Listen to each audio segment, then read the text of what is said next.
Hi, my name is Janaea Shelley, and I'm a freshman here at MIT. And today, we'll be discussing Gibbs free energy.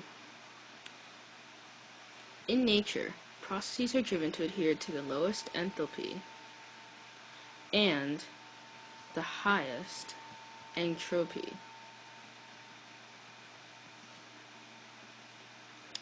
However, in cases where these two directions oppose each other, there is a function that can predict which factor will dominate a given system. This function, which combines enthalpy and energy, is called the free energy of the system, or Gibbs free energy. This function looks only at the change in free energy. At constant pressure and temperature, this free energy change, or change in G, is defined as the difference between the change in enthalpy and the product of the temperature in Kelvin and the change in entropy. This is known as delta G equals delta H minus T delta S. When delta G is less than 0, the reaction is known to be spontaneous. And when it is greater than 0, it is non-spontaneous. Both enthalpy and entropy contribute to a reaction's spontaneity.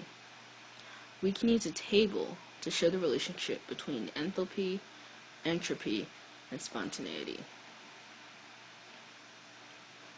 So if we look, we have delta H going down and delta S going across.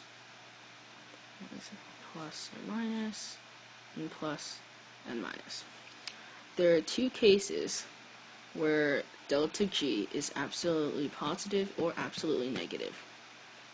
When delta H and delta S have opposite signs, then there exists an absolutely negative or positive delta G.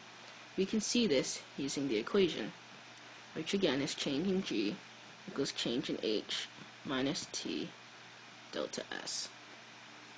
If delta H is negative and delta S was positive, then delta G would always be negative.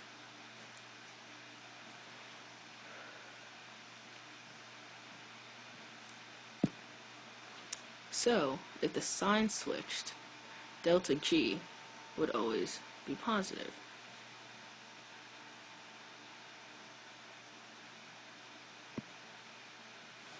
Now, when the signs for enthalpy and entropy are the same, the temperature becomes more important. Looking at the equation, if delta H and S were both negative, at lower temperatures, delta G would be negative.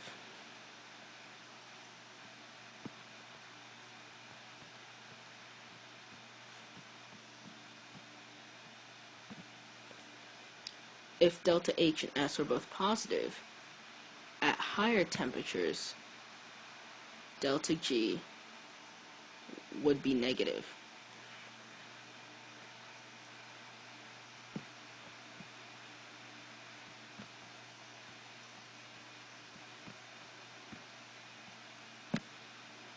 And that is Gibbs free energy. Thank you.